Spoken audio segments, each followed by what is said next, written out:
Hello students, आज हम करेंगे अपना क्लास 11th का अकाउंट्स का हमारा नेक्स्ट टॉपिक जो कि हमारा कंटिन्यू चल रहा है। जर्नल हमारा है लेसन 9। देखिए, इसमें हमने अभी तक पढ़ के आए हैं कि हमें जर्नल कैसे बनाना है। ठीक है, जर्नल बनाने का क्या फॉर्मेट होता है, उसमें हम जर्नल एंट्री करके भी सीख के भी आए हैं कि किस तरह से जर्नल एंट्री होती है। ठीक है, पर सबसे पहले आपको क्या देखना है, जो भी आपको लेन देन दे रखा है, आप सबसे पहले उन लेन देन से ये देखिए कि कौन से दो अकाउंट हैं। ठीक है, राम श्याम, ठीक है, राम या फिर पैसा जा रहा है, राम से आ रहा है, या हम माल खरीद रहे हैं और नगद खरीद रहे हैं। इनकी दो ऐसे पॉइंट निकालने हैं जिससे जहां से हमें पता चले कि हाँ, ये दो अकाउंट जो है इस लेन देन से इफेक्ट होते हैं। ठीक है, जब हमें ये पता चल जाएगा कि इस लेन देन से ये दो अकाउंट इफेक्ट होते हैं और उन दो अकाउंट्स का आपको पता चल जाएगा, तो बस फिर आपको क्या देखना है कि वो जो दो अकाउंट निकले हैं आपके, वो पर्सनल है, रियल है या नॉमिनल है।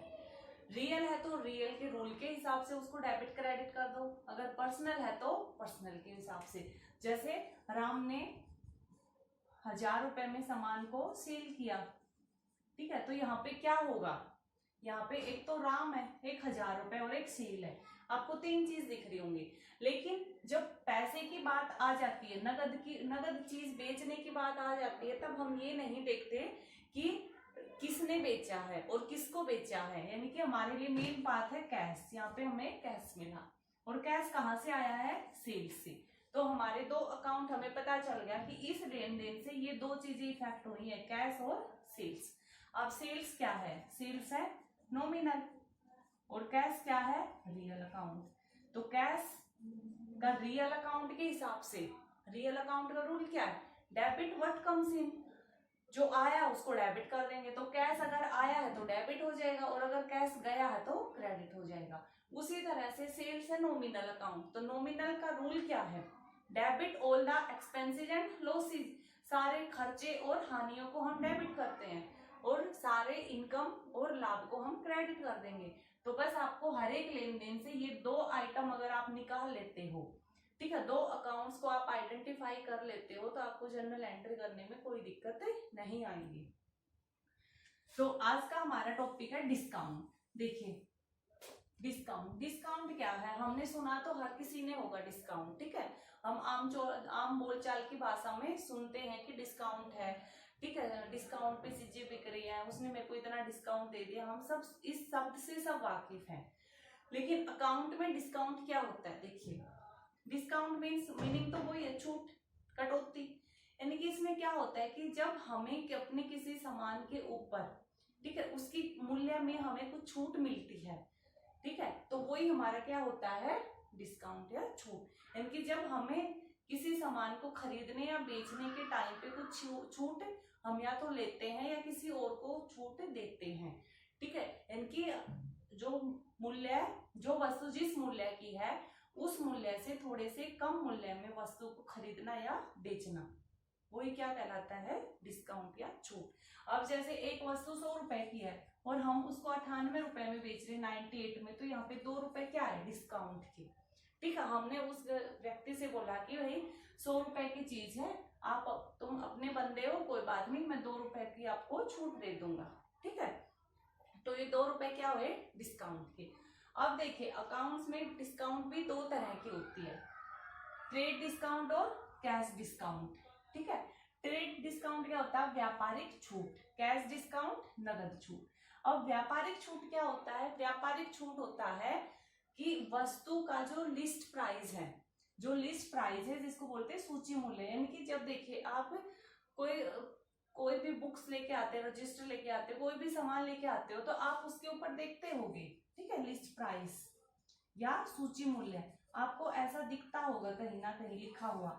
इनकी जो अंकित मूल्य है ना, जो लिखा हुआ है किसी वस्तु के ऊपर, जब उस लिखे हुए वस्तु के मूल्य पर हम किसी व्यक्ति को डिस्काउंट देते हैं, ठीक है, तो उसे ही बोलते हैं क्या, ट्रेड डिस्काउंट। जैसे हमारी मान लीजिए कोई वस्तु है 100 रुपए की, उस वस्तु के ऊपर लिखा रखा है 100 रुपए।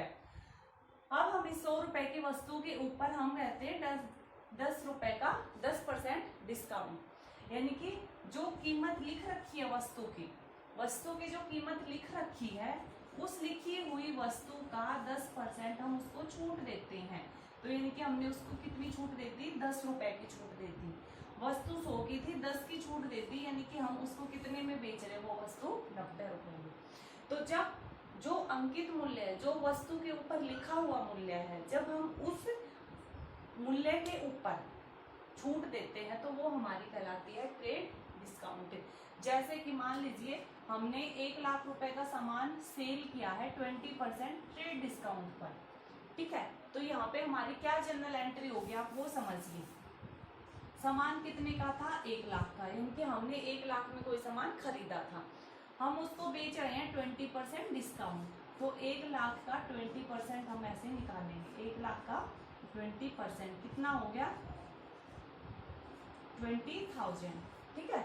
20,000 उसका डिस्काउंट होगा, यानी कि हम 1 लाख के ऊपर 20,000 का डिस्काउंट दे रहे हैं, उसको वस्तु बेच रहे हैं 80,000 की। 1 लाख वाली वस्तु को हम 80,000 रुपए में बेच रहे हैं। तो अब हमारे पास, हमने ये वस्तु सेल करी है, तो अब हमारे पास क्या आया, सेल करने पर जनरल एंट्री होती क्या है, सेल, जब हम वस्तु को सेल करते हैं तब हमारी जनरल एंट्री क्या होती है, cash account debit to sales, क्योंकि सेल्स हमेशा क्रेडिट होता है। तो कैश अकाउंट डेबिट और टू सेल्स हम ऐसे करते हैं। जैसे सपोज कीजिए हमें यही दे रखा है कि 1 लाख रुपए की वस्तु बेची, तो कैश अकाउंट 1 लाख और सेल 1 लाख, हम ऐसे ही करते हैं। लेकिन यहाँ पे 1 लाख की वस्तु के ऊपर हमने डिस्काउंट दिया 20%, तो वो हमें कितने की बिकी है, हमसे 80,000 की हमने वो वस्तु बेची है, 80,000। तो अब हमारे पास क्या कैश 1 लाख आया है, हमारे पास कैश 1 लाख नहीं आया ना, हमारे पास कैश कितना आया है, 80,000 का, ठीक है। तो हम अपनी जो बुक्स है, जो रिकॉर्ड है, उसमें 80 दिखाएंगे ना, हम दिखा देंगे 1 लाख रुपए, और जब शाम को काउंट करेंगे गुल्लक में से पैसे निकाल के, तो वहां पे तो 1 लाख नहीं मिलेंगे। तो इसलिए जो हमारे पास रियल में आए हैं उसे ही तो दिखाएंगे कैश में 80 टू सेल्स अकाउंट 80,000, ठीक है। तो इस तरह से हमारे पास वास्तव में जितने पैसे आए हैं, हम सिर्फ उतने से ही कैश अकाउंट को डेबिट करेंगे। हमें ये नहीं देखना कि वस्तु कितने की थी, हमें देखना है कि वस्तु कितने रुपए में सेल करेंगे। तो ये आपका ट्रेड डिस्काउंट। अब बात करते हैं हम कैश डिस्काउंट की। कैश डिस्काउंट क्या होता है, नगद छूट। इसमें क्या होता है, देखिए नगद छूट, ट्रेड डिस्काउंट कैश कब दिया जाता है, जब हमें इकट्ठा बहुत सारा सामान बेचना होता है, ठीक है। जब हमें बहुत सारा सामान, हम चाहते हैं कि हमारा सामान हम टुकड़ों में बेचने की बजाय ये चाहते हैं कि हमारा सारा सामान 2, 4 या 5 ग्राहक ही ले जाएं, ठीक है। एक तो 5 ग्राहक के हमारा सारा सामान उठा ले, और एक हमें उसी सामान को 20 व्यक्तियों को बेचना पड़े, तो है ना लेंथी काम। तो हम हमारे जो 5 ग्राहक होंगे वो इतना सारा सामान क्यों लेंगे भाई, उनको जरूरत नहीं है। तो वो अगर हम उसको डिस्काउंट का लालच देंगे कि अगर आप इकट्ठे, जैसे बोलते हैं ना, अगर आप इकट्ठा सामान लोगे तो आपको डिस्काउंट मिल जाएगा, वो इसीलिए मिलता है क्योंकि इससे दोनों को फायदा होता है। जो बेचने वाला होता है उसका सामान जल्दी बिक जाता है, ठीक है, और जल्दी उसके पास पैसे आ जाते हैं, ठीक है। खरीदने वाले को क्या फायदा होता है, खरीदने वाले को फायदा होता है कि उसको ज्यादा सामान कम पैसे में मिल जाता है। तो इसके दोनों को इसके फायदे होते हैं। तो ये तो है सामान को बेचने के टाइम पर छूट दी जाती है। मेनली ट्रेड डिस्काउंट कब दी जाती है, जब हम सामान को सेल करते हैं, बेचते हैं, उस टाइम पर ये छूटें दी जाती है। इसका हम कहीं कोई रिकॉर्ड नहीं रखते। देखिए अब हमने यहाँ पे 20,000 की छूट दी, इसका कहीं रिकॉर्ड रखा क्या जनरल एंट्री में, कहीं रिकॉर्ड है ही नहीं। सेल में हमने तो 80 और 80,000 से जनरल एंट्री दिखा रखी है, तो इसका, इस डिस्काउंट का कहीं कोई रिकॉर्ड नहीं रखा जाता, ठीक है। इसको सीधा जो लिस्ट प्राइस है, जो मूल्य दे रखा है, उस मूल्य में से हम सीधा डिस्काउंट को लेस कर देते हैं, बाकी उसको कहीं पर भी जनरल एंट्री में शो नहीं किया जाता। जैसे हमने यहाँ पे 1 लाख में से 20,000 लेस करे, और लेकिन बुक्स में जब हम जनरल एंट्री बनाएंगे तो हमें कहीं कुछ नहीं देखने को मिलेगा। नेक्स्ट है हमारा कैश डिस्काउंट। कैश डिस्काउंट क्या होता है, कैश डिस्काउंट होता है नगद छूट। ये क्या होता है कि जब हमने किसी को उधार में सामान बेच दिया, उसने कहा कि मैं 1 महीने में पैसे दे दूंगा, 15 दिन में दे दूंगा, लेकिन उसने अभी तक नहीं दिए। तो जब हमें अपना पैसा मंगवाना होता है, रिकवर करना होता है ना, तो हम उस व्यक्ति को क्या करते हैं, कुछ छूट दे देते हैं।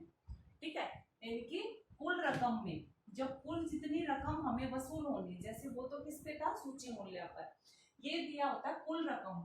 जब हमें जितनी कुल रकम हम मांगने वाले दूसरे व्यक्ति से, उस कुल रकम में हम जो छूट देते हैं वो हमारे होते हैं कैश डिस्काउंट। जैसे हमने किसी को 1,00,000 रुपए दे रखे थे, ठीक है, 1,00,000 रुपए दे रखे थे, उसने 1 महीने का नाम लिया था, लेकिन वो नहीं दे रहा, 1 महीना हो गया, 1.5 महीना हो गया, 2 महीने हो गए, तो हम उसको अब एक लालच देते हैं। क्या लालच देते हैं कि भाई अगर तू 15 दिन के अंदर मेरे पैसे दे देगा तो मैं तेरे को 10% डिस्काउंट दे दूंगा। ठीक है, यानी कि अपने पैसे निकालने के लिए हमें उसको छूट देनी पड़े, क्योंकि यूँ पता भाई 1 महीने के लिए लिए थे बंदे ने पैसे और 1.5, 2, 3 महीने निकाल दिए, अभी तक नहीं आया, तो मेरे तो 1,00,000 गए। तो हम क्या सोचते हैं कि यार पूरा 1,00,000 रुपए जाए, इससे बढ़िया कुछ तो वसूल हो जाए। जैसे कहावत बोलते हैं ना, मुहावरा, भागते चोर की लंगोटी ही सही। तो इनके पूरे के पूरे 1,00,000 रुपए, इससे बढ़िया वो कुछ तो दे दे हमें, 50, 60, 70 कुछ तो रुपए दे हमें। तो हम क्या करते हैं, उसको लालच देते हैं कि अगर तू 15 दिन के अंदर मेरे पैसे दे देगा तो मैं तेरे को 10% की छूट दूंगा। अगर 15 दिन के अंदर नहीं दिए तो तेरे को पूरे 1,00,000 देने पड़ेंगे। ठीक है, तो हमने उसको छूट दी, तो उसने भी कैलकुलेट किया होगा कि मेरे को कितना फायदा होगा। उसने देखा कि मेरे को देने हैं 1,00,000 रुपए और वो मेरे को दे रहा है 10% की छूट। कितनी छूट मिल रही है उसको, 10,000 का उसको डिस्काउंट मिल रहा है। यानी कि अब उस व्यक्ति ने कितने पैसे देने हैं, पहले उसने देने थे 1,00,000 रुपए, अब उसको 10,000 रुपए का डिस्काउंट मिल गया, तो अब उसे कितने पैसे देने हैं, 90। ठीक है, अब उसे 90,000 पैसे देने हैं हमें, और हमें लेने थे 1,00,000, लेकिन मिल ही नहीं रहे थे। तो हमने सोचा ना से सही कुछ तो मिले, तो हमने 10,000 रुपए का लॉस सहन कर लिया, कि जहाँ पूरा 1,00,000 का लॉस होने वाला था, कहीं कोई उम्मीद ही नहीं थी पैसे मिलने की, वहां पे अगर हम 10,000 रुपए छोड़ के हमें 90 मिल जाए तो भी बहुत बड़ी बात है। होते हैं ना कई ऐसे लोग जो वापस पैसा देते ही नहीं, तो फिर हम क्या करते हैं, उससे कैसे ना कैसे किसी तरीके से निकलवाने की कोशिश करते हैं। तो यहाँ पे भी वही बात है, तो हमने उसको लालच दिया है 10,000, क्योंकि वो कहेगा और 2 महीने में और 3 महीने में, वैसे करते करते 6-7 महीने निकाल देगा, फिर 1,00,000 देगा, तो उसका क्या फायदा। उस 1,00,000 की वैल्यू फिर 90 के बराबर ही रह जाएगी, इतने दिनों में तो इतने का ब्याज ही हो जाएगा। ठीक है, इतने का इंटरेस्ट ही कमा लेगा बंदा। तो उसने सोचा कि 7-8 महीने ये लगाएगा, इससे बढ़िया इसको 10,000 का मैं डिस्काउंट देके अपने पैसे वापस देता हूँ, किसी और को दे दूंगा इंटरेस्ट पे। तो इसलिए ये डिस्काउंट दिया जाता है अपना पैसा जल्दी से वापस पाने के लिए। इससे दोनों को फायदा होता है, इसको अपना पैसा जल्दी मिल जाता है, फायदा तो इसका तब होता है मतलब जब जहाँ पे कोई उम्मीद ही नहीं होती पैसा मिलने की, लेकिन अगर एक थोड़े से डिस्काउंट को सहन करके इसको अपनी एक अमाउंट मिल रही है वापस, तो इसके लिए फायदा ही है। ठीक है, और इसको क्या फायदा हो जाता है, लेने वाले को, जिसने वस्तु ली थी उसको क्या फायदा हो जाता है, उसको जहाँ 1,00,000 रुपए देने थे वहां उसको 90 देने हैं। तो ये था कैश डिस्काउंट। जैसे इसका एक एग्जांपल समझाती हूँ आपको। जैसे 1,00,000 रुपए की वस्तु 20% डिस्काउंट पर हमने सेल करी, ट्रेड डिस्काउंट पे हमने सेल कर दी। ठीक है, और उसके बाद हमने उधार पे वो सेल कर वो सामान, 20% उधार पे सामान बेच दिया। उसके बाद हमने उसको 10% कैश डिस्काउंट भी दिया, अपनी पेमेंट को जल्दी वापस पाने के लिए हमने 10% डिस्काउंट भी दिया। तो इसमें हम कैसे एंट्री करेंगे, देखिए सबसे पहले तो 1,00,000 रुपए की वस्तु थी, उसका 20% ट्रेड डिस्काउंट, यानी कि कितना, 20,000, यानी कि वस्तु कितने की बिकी, 80,000। ठीक है, 80,000 की वो वस्तु सेल हुई। अब इस 80,000 का हम क्या करते हैं, इस 80,000 के ऊपर भी 10% का डिस्काउंट देते हैं। तो 10% का डिस्काउंट मतलब कि 8,000 हमने उसको डिस्काउंट दिया है।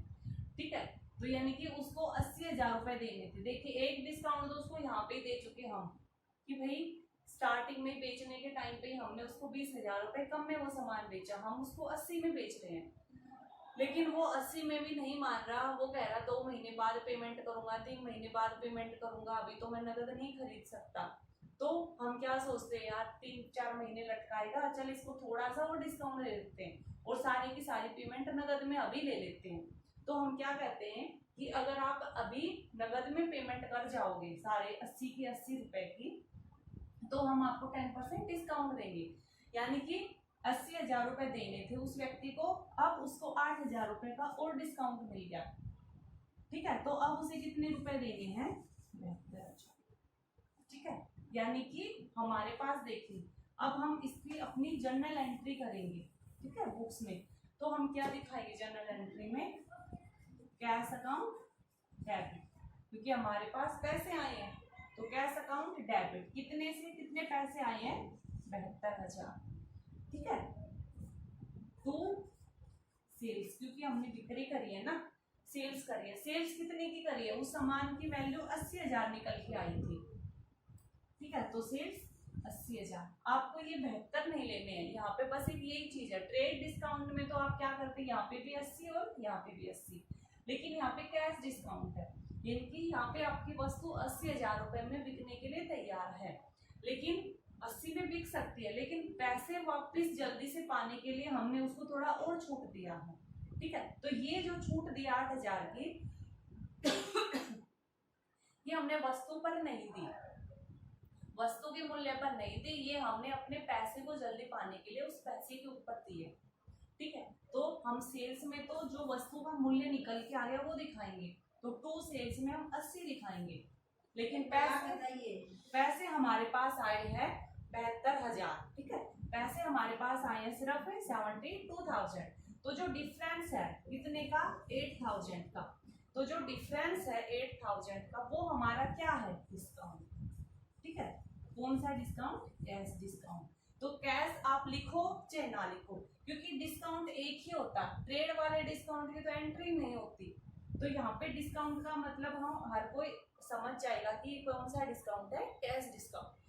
लिखने की जरूरत नहीं है आपको कैश, क्योंकि ट्रेड डिस्काउंट की तो एंट्री नहीं होती, तो ये ऑटोमेटिकली पता है क्या होगा? Cash discount. इसलिए हमने कैश डिस्काउंट को डेबिट किया, क्योंकि हमें पता है डेबिट और क्रेडिट दोनों का जोड़ बराबर होना चाहिए। तो 72 और 8 80 और क्रेडिट साइड में 80 पहले से ही है। ये तो इनडायरेक्ट लॉजिक था। डायरेक्ट लॉजिक क्या होता है कि जो 8,000 रुपए का डिस्काउंट है, छूट, डिस्काउंट हमारा क्या होता है? नॉमिनल। डिस्काउंट हमारा क्या होता है? Nominal account. ठीक है, तो नॉमिनल अकाउंट के हिसाब से debit all the expenses and losses, सारे खर्चे और हानि को हम डेबिट करेंगे। तो छूट देखिए, डिस्काउंट क्या है? खर्चा है या इनकम है? एक्सपेंसेस है या इनकम है? दोनों चीजें। अगर हमें छूट मिलती है तो हमारे लिए इनकम है, फिर हम किसी वस्तु को 100 रुपए में लेने वाले थे और वो हमें 80 में मिल जाती है, तो अगर डिस्काउंट हमें मिलती है तो हमारे लिए फायदा है, और डिस्काउंट जब हम देते हैं तो हमारे लिए लॉस है। तो अगर हमें डिस्काउंट रिसीव हो रहा है, जैसे हमने कोई सामान खरीदा है, ठीक है, हमने परचेज किया है और खरीदने के टाइम पे हमें छूट मिल गई, तो यानी कि हमें वो सामान कम रुपए में खरीदना पड़ेगा। तो हमारे परचेज करने पर अगर हमें कोई छूट मिलती है तो इसका मतलब वो डिस्काउंट हमें रिसीव हुआ है, हमें मिली है छूट। तो अगर छूट मिलती है तो नॉमिनल के हिसाब से क्या हो गया?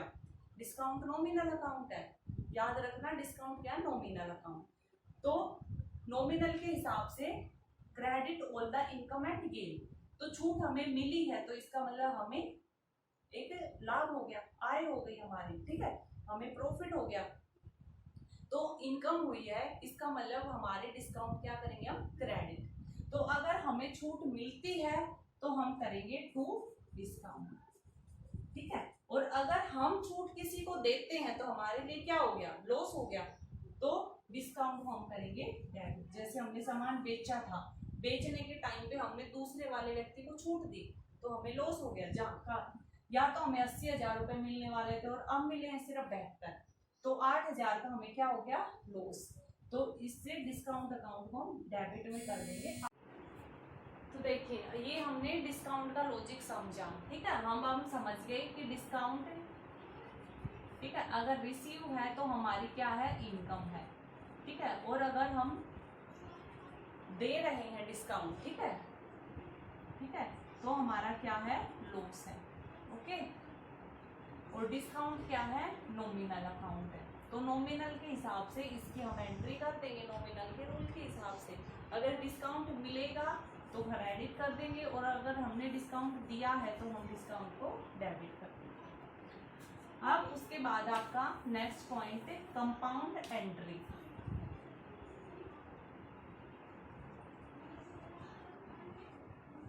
कंपाउंड एंट्रीज क्या होती है, देखिए मिश्रित एंट्रीज तो एंट्रीज ही होता है, ठीक है।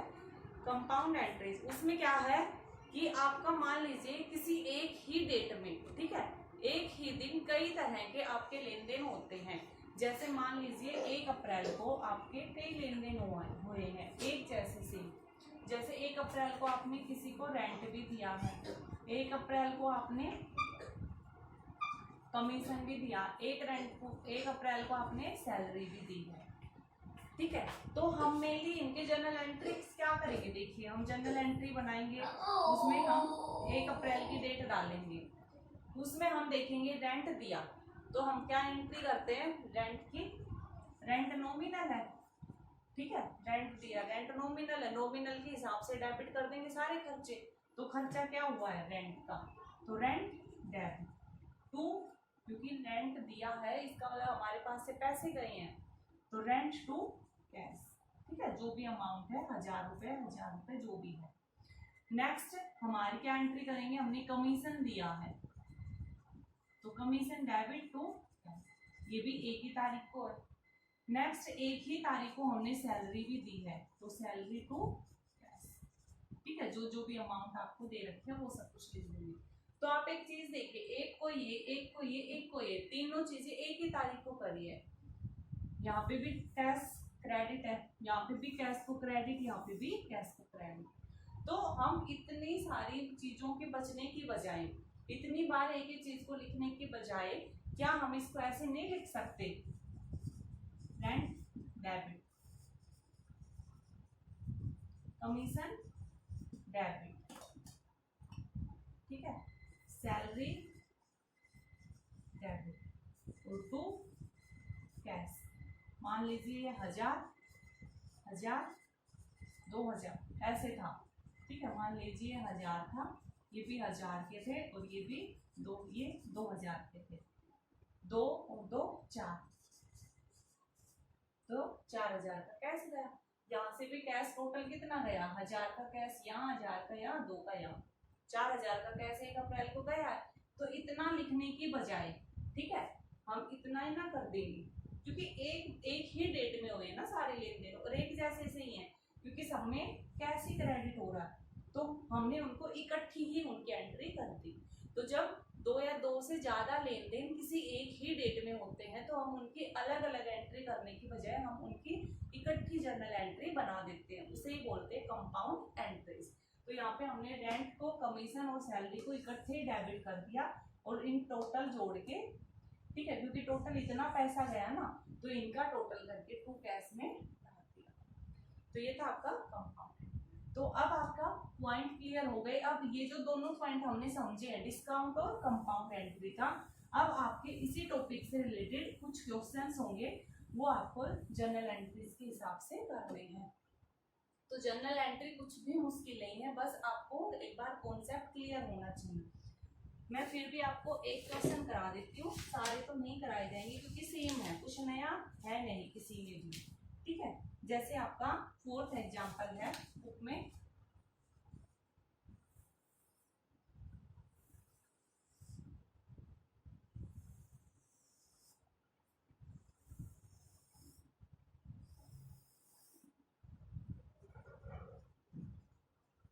जर्नल बनाना है किसका, नरेश एंड कंपनी का, ठीक है। यहाँ पे आपको लिखना है जर्नल किसका, जो भी आपको नाम दे रखा है, ठीक है, जिस भी कंपनी का नाम, तो journal of Naresh and company, यहाँ पे डेट आ जाएगी, LF लेजर पोर्टफोलियो और ये डेबिट की अमाउंट और वहाँ पे क्रेडिट की अमाउंट। तो सबसे पहले देखिए हमारा क्या है, 1 जून 2018 को पेड कैश टू महेश। ठीक है, महेश को कैश पेड किया है हमने 9600 and discount received from him, और हमने उससे डिस्काउंट भी रिसीव हुआ है 1 जून 2018। हमने महेश को क्या किया है, कैश को भुगतान किया है। ठीक है, तो यानी कि महेश कौन है, पैसे लेने वाला, पाने वाला। महेश कौन है, पैसे पाने वाला, यानी कि रिसीवर है। ठीक है, और महेश का कौन है, पर्सनल अकाउंट है, तो पर्सनल के हिसाब से डेबिट द रिसीवर, तो रिसीवर कौन है, महेश है। ठीक है, तो महेश को हम डेबिट कर देंगे। कितने पैसे से, हमने महेश को देने हैं 9600। ठीक है, and discount received from him, और हमने उससे डिस्काउंट भी मिला है। तो डिस्काउंट देखिए, डिस्काउंट मिला है, तो जब डिस्काउंट रिसीव होता, मिलता है, तो डिस्काउंट क्या होता है, क्रेडिट। तो टू डिस्काउंट रिसीव, कितना डिस्काउंट मिला है, 400 का। ठीक है, तो और हमने क्या किया है, 400 का डिस्काउंट मिला है। तो हमारे पास से पैसे गए कितने हैं, 2 कैश। ठीक है, 2 कैश कितना, देखिए यहाँ पे मैंने वैसे लिखा है। ठीक है, 9600, हमें क्या लिखना है यहाँ पे कि हमने महेश को 9600 की पेमेंट करी है। ठीक है, यानी कि हमने महेश को 9600 की पेमेंट करी है, यानी कि हमने पैसे दिए हैं, कैश तो दिया है 9600, और साथ में हमने डिस्काउंट में मिला है 400 का। अगर हम टोटल देखिए तो ये कितना आएगा, 10,000। इसका मतलब महेश को हमने क्या करना था, महेश को हमने 10,000 रुपए देने थे, लेकिन हमने दिए कितने, 9600। 400 रुपए का उससे डिस्काउंट ले लिया कि भाई थोड़ा तो डिस्काउंट कर दे यार। ठीक है, जान पहचान है, इतना तो वो कर दे। ठीक है, मैं नहीं दे पाऊंगा, तो उसने क्या कहा कि ठीक है तेरे को 10,000 देने हैं, मैं तेरे को 400 की छूट दे रहा हूँ। तो हमने महेश को दिए 9600, और उससे हमने डिस्काउंट मिल गया 400। तो हमने देखा कि इसका मतलब टोटल तो 10,000 आ रहा, इसका मतलब हमने महेश को 10 देने थे। ठीक है, तो महेश तो डेबिट कितने से होगा, 10 से, यानी कि जब महेश से हमने सामान लिया होगा। ठीक है, जब महेश से सामान लिया होगा तो हमने एंट्री करी होगी purchase account debit to Mahesh, ये एंट्री करी होगी परचेज के टाइम पे। तो मान लीजिए 10 का सामान लिया था, तो हमने ऐसे एंट्री करी होगी। जब हम इसको भुगतान कर रहे हैं और हर चीज का मतलब पूरा लेना देना खत्म कर रहे हैं कि भाई कुछ भी ना बचे, लेकिन दे रहे हैं सिर्फ 9600 रुपए कि 9600 रुपए ले और सारा हिसाब किताब बराबर कर। तो लेकिन बराबर तो नहीं हुआ, 400 का लॉस हुआ, लेकिन ये लॉस के लिए भी राजी होगा। तो इसका मतलब 9600 रुपए में 10,000 का लेन देन खत्म हो रहा है। पैसे देंगे 9600 और हिसाब किताब 10,000 का फुल एंड फाइनल हो रहा है। तो इसका मतलब हमने अपने बुक से तो इस 10,000 के अमाउंट को काटना है ना, महेश के आगे जो 10 की अमाउंट लिखने है वो काटना है। तो इसलिए हम महेश को डेबिट करेंगे कितने से, 10,000 से। ठीक है, तो या तो ये तरीके से आप लॉजिकली समझ लो, या फिर ये समझ लो कि महेश को हमने 9600 दिए हैं, 400 की हमें छूट मिल गई, तो टोटल देखें तो 10,000 रुपए देने थे महेश को, तो महेश डेबिट करेंगे हम 10,000 से। समझ गए। उसके बाद नेक्स्ट एंट्री है आपकी 4 नेक्स्ट डेट को है कि received cash from Arun. Arun से हमें कैश रिसीव हुआ है, इनकी कैश हमें मिला है। तो जब पैसे आते हैं तो कैश अकाउंट डेबिट होता है। कितने पैसे मिले हैं, 4,900 and discount allowed to him, और हमने उसको डिस्काउंट अलाउड किया यानी कि दिया है। तो जब डिस्काउंट देते हैं, डिस्काउंट जब देते हैं तो हम डिस्काउंट अलाउड को डेबिट करते हैं। कितना डिस्काउंट दिया है, 100। तो इसका मतलब 2, और ये सारी चीजें किसको दी है, क्या नाम है, अरुण। ये सारी चीजें किसको दी है, अरुण को, तो 2 अरुण। तो इसका मतलब अरुण को क्या, कितनी अमाउंट का लेन देन था अरुण के साथ, इन दोनों का टोटल करेंगे 5,000 का हिसाब किताब। समझ गए। नेक्स्ट है हमारा 10 तारीख को गुड्स सोल्ड टू हरीश। हमने हरीश को गुड्स सोल्ड किए हैं हरीश को 30,000। ठीक है, यानी कि वो ये देखिए गुड्स सोल्ड 30,000। हमें ये नहीं बता रखी कि नगद में सामान बेचा है या उधार में, कुछ नहीं बता रखा, लेकिन हरीश का नाम दे रखा है और नगद के बारे में कुछ नहीं बता रखा। तो इसका मतलब हमने क्या किया, उधार सामान बेचा, क्रेडिट सेल करी है। तो सेल किसको करी है, हरी को, तो हरी अकाउंट डेबिट। और टू गुड्स बेचे हैं तो टू सेल्स, कितने का, 30,000 का। आपको यहाँ पे नरेशन लिखते जाने हैं कि गुड्स सोल्ड टू हरीश, ऐसे। ठीक है। नेक्स्ट है आपका 12 को कि हरीश रिटर्न गुड्स से 2,000। अगली 12 तारीख को हरीश ने जो है गुड्स रिटर्न कर दिया, कितने के, 2,000 का। यानी कि हमने उसको जो 30,000 का सामान बेचा था ना, उसमें से उसने 2,000 का सामान वापस कर दिया।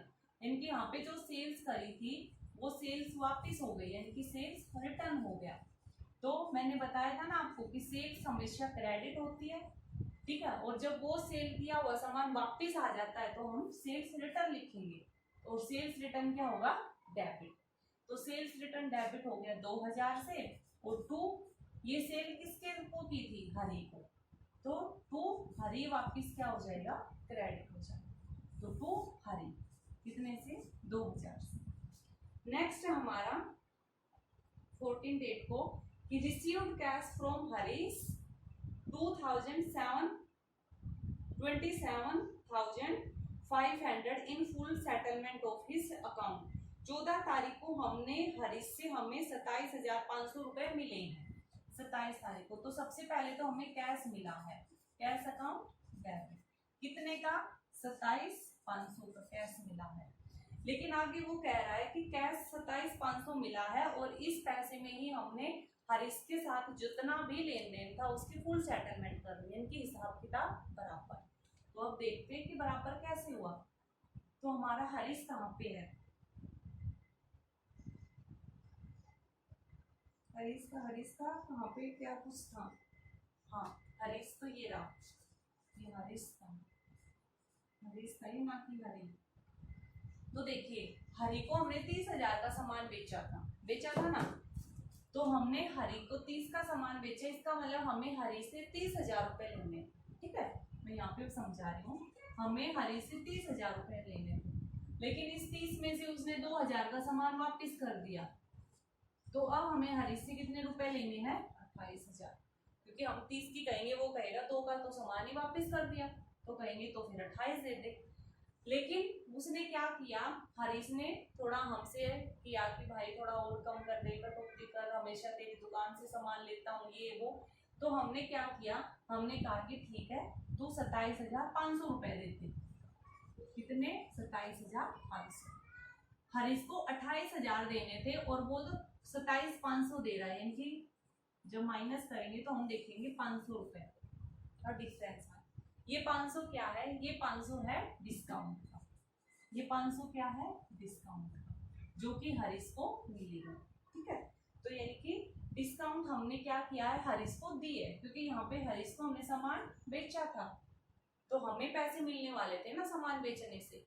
तो हमने हरीश से लेने तो कितने थे, टू हरीश से लेने तो कितने थे, 28,000, लेकिन मिले कितने, 27,500। तो बीच के 500 कहाँ गए, दोनों के डिफरेंस का, या फिर आप यहाँ से 500 निकाल सकते हो। ये कौन से आएंगे, ये आए हैं डिस्काउंट, और ये कौन सा डिस्काउंट, अलाउड, यानी कि हमने दिया है हरीश को, हमें नहीं मिला, तो यहाँ पे ये एंट्री। नेक्स्ट है आपकी एंट्री, मैं ऊपर का साफ कर देती हूँ। नेक्स्ट आपकी एंट्री है 14 को, 14 डेट को आपकी जनरल एंट्री है, 14 को तो ये थी। नेक्स्ट आपकी 20 को कि sold goods to Gopal of the list price of 60,000 at 10% trade discount. हमने गोपाल को सामान बेचा है, इनकी 60,000 का सामान है, वो 10% ट्रेड डिस्काउंट पे हमने गोपाल को सेल किया है। ठीक है, तो सबसे पहले तो ये देखते हैं ना सामान कितने का बेचा, तो 60,000 के सामान का 10% डिस्काउंट, तो कितना आ गया 6,000। ठीक है, 6,000 हमने उसको डिस्काउंट दे दिया, तो इसका मतलब कितने पैसे में बेचा हमने सामान, 60,000 का था, 6,000 डिस्काउंट, तो 54,000 का हमने वो सामान सेल किया है। ठीक है, और किसको सेल किया है, गोपाल को। ठीक है, तो हमें वही है, गोपाल को इतना सामान सेल किया, ये नहीं बता रखा नगद किया या क्या किया, तो हम तो उधार ही मानेंगे, क्रेडिट। तो क्रेडिट सेल में हम नाम लिख देंगे जिस बंदे का दे रखा है, तो गोपाल अकाउंट डेबिट। तो क्या किया हमने, इसको सेल किया, कितना सेल, 54,000, तो 54 लिखेंगे, क्योंकि यहाँ पे ये क्या है 10%, ये ट्रेड डिस्काउंट है, ये 6,000 हमारा ट्रेड डिस्काउंट निकल के आया है। और अभी हम पीछे पढ़ के आए थे कि ट्रेड डिस्काउंट की हम कोई एंट्री नहीं करते, उस डिस्काउंट के अमाउंट को हम टोटल अमाउंट में से सीधा यहाँ पे लेस करके दिखा देते, जनरल एंट्री में हम इसको कहीं नहीं दिखाएंगे, तो लेस करके हमारी जो अमाउंट आई हम सिर्फ वो ही दिखाएंगे। ठीक है, नेक्स्ट है हमारा purchase goods from Ravi of the list price 20,000 at 15% trade discount. ठीक है, वही है, हमने अब रवि से हमने परचेज किया, पहले सेल किया था, अब हमने परचेज किया, तो हमें पता है कि एंट्री तो यही होनी है हमारी, परचेज अकाउंट डेबिट, टू किससे सामान खरीदा, रवि से, तो टू रवि अकाउंट क्रेडिट हो गया। और ट्रेड डिस्काउंट का जिक्र है तो ट्रेड डिस्काउंट के यहाँ पे कोई एंट्री होगी नहीं, तो एंट्री तो हमें पता है यही होनी है, लेकिन अमाउंट कितनी जाएगी वो हमें निकालनी पड़ेगी। तो कैसे निकलेगी, देखिए 20,000 का सामान है, लिस्ट प्राइस है 20, उसके ऊपर 15% का ट्रेड डिस्काउंट है, तो कितने की छूट है, 3,000 रुपए की छूट मिली है, हमने परचेज किया तो हमें मिली है ना, तो इसका मतलब 20,000 के बदले हमें उसको सामान का कितना पैसा देना है, 17,000। ठीक है, लेकिन इस 3,000 की छूट को हम दिखाएंगे नहीं, फायदा तो हुआ हमें ये, लेकिन इसको हम जर्नल एंट्रीज में नहीं दिखाएंगे, क्योंकि ये कौन सी छूट है, ट्रेड वाली। ठीक है, तो ट्रेड डिस्काउंट को सीधा हम सिर्फ यहाँ पे लेस करके दिखा देते, 20,000 माइनस 3,000 इक्वल टू 17,000, तो जनरल एंट्रीज में हमारा सिर्फ क्या जाएगा, 17,000, 17,000। ठीक है, तो ये था आपका जनरल एंट्रीज। आप कहीं जो पूरा क्वेश्चन एक ही पेज पे होगा, तो आपका यहाँ पे नीचे टोटल भी आएगा, इसका और इसका, दोनों साइड इक्वल आनी चाहिए, अगर इक्वल नहीं है तो इसका मतलब आपने कहीं ऊपर गड़बड़ करी है। ठीक है, बाकी के आगे के 2-3 क्वेश्चन आप निकाल के देखना, बिल्कुल ऐसे ही क्वेश्चन है। ठीक है, पॉइंट बस डिस्काउंट का था आज का।